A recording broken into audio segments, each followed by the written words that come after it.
بسم الله الرحمن الرحيم.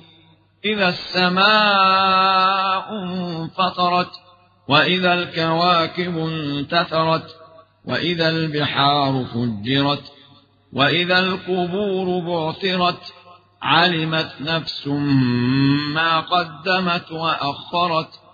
يا أيها الإنسان ما غرك بربك الكريم الذي خلقك فسواك فعدلك في أي صورة ما شاء ركبك.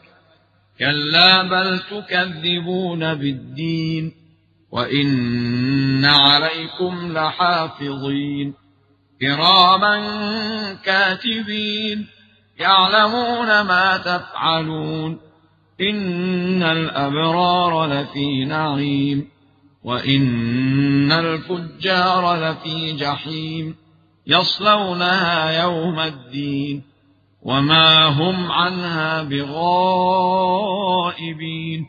وما أدراك ما يوم الدين ثم ما أدراك ما يوم الدين يوم لا تملك نفس لنفس شيئا والأمر يومئذ لله.